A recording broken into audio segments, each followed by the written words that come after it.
All right, I know it's coming. That fear, that oh my gosh, you get all nervous, you start to blush a little bit because you start asking questions.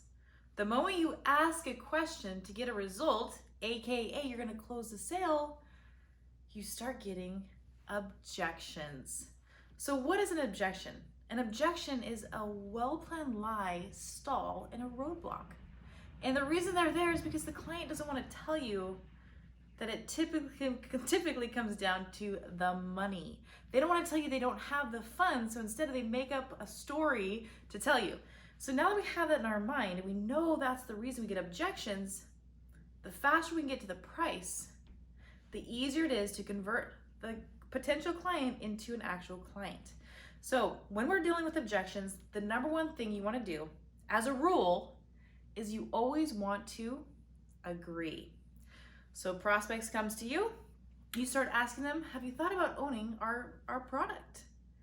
And they're gonna say, well, I've thought about it, but there comes the objection.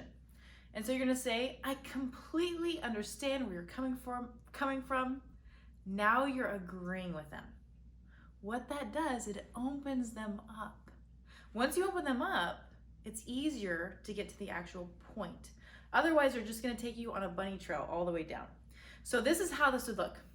Client comes to you, they're gonna say, you know, I've thought about owning the product, but it's just so much money. You're to say, I completely understand where you're coming from. And when I got involved, I thought the same thing. But then I realized that I was already spending the money elsewhere. I could either go to the store and buy these products and spend the money giving it to someone else, or I could simply change where I was purchasing it from.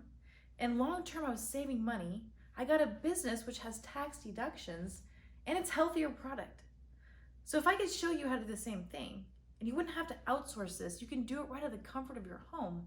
Would you be as excited as I am right now? Now you took the objection, you restated it and made it a benefit. And now what are they gonna say? No, I can't see myself going to my own store where it's a tax deductible item and I have a business out of the comfort of my home. I'd rather spend the money in someone else's enterprise and someone else's dream and goal that don't support me. Of course not.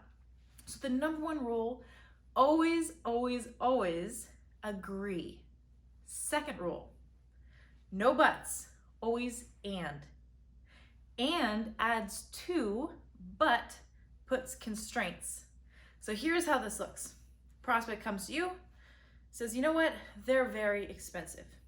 You can say, I understand where you're coming from, but what you've done now is you're instead of adding to, you're taking away from. So but puts you in a little bit of conflict and adds to. So I can understand where you're coming from, and what I found is, so see how it adds to. Same situation, your friend, love your friend, right? They're like, got this crazy hairstyle and they got it out of the box personality. And you're gonna go to your friend, you're gonna say, you know what? I just really enjoy your personality. You're so fun and bubbly, but that hairstyle has got to go. So now you just made them kind of feel like you're good, and it kind of makes them feel deflated. So instead, you're gonna say, and, you know what, Jeremy? I just love your personality. You're so fun. People enjoy being around you. And if we just change your hairstyle a little bit, I believe that even more people enjoy hanging around with you. So you can see adding to. So when you do this, when you're overcoming objections, you're gonna notice how easy and how effortless it is to get people excited about your product, okay? So objections are just well-planned lies, stalls, and roadblocks because they typically don't want to spend the money. So I want you to practice with this one right here. Feel, felt, found. So now that we know we must agree, and we add an and, not a but, now I'm gonna show you how this looks. So let's just say, number one issue your client's having is this MLM, okay? So they come to you, you say a trial closing question, you're gonna ask them, you know, have you thought about joining our business? I didn't ask them to buy, I asked them if they thought about it. Here's where the objections come through. Also remember, don't become attached to the objection. They're not objecting you, They're just unclear in their own mind why they want to go ahead.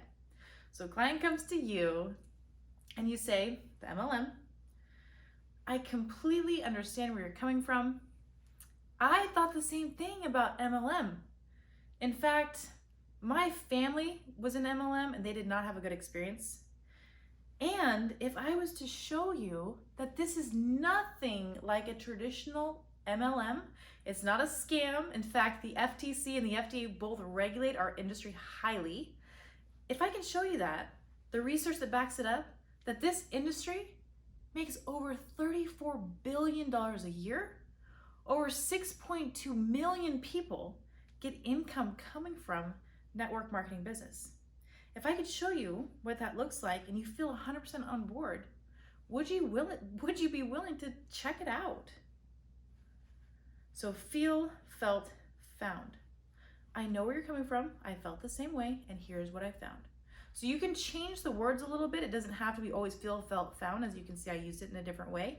But you have the feel that people buy emotionally. So we can get in their feeling state. It's also a way to kind of level mind them. So you're on the same playing field. Instead of getting defensive, where they're standing back from you and they don't want anything to do with you, now you're agreeing with them. You have the feelings, the emotional state. Now you walk them through. But you got to figure out why they don't like MLM. Usually there's a story attached to it. When you disattach them from the story, they're more likely to go ahead with the product or the service you're offering. So that is my 2 cents for the day.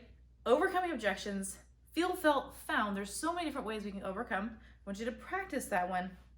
Always agree, no matter what it is, the customer is always right. And say, instead of saying but, say and. All right, so that's me checking out for today. And thanks again. Join us for another episode.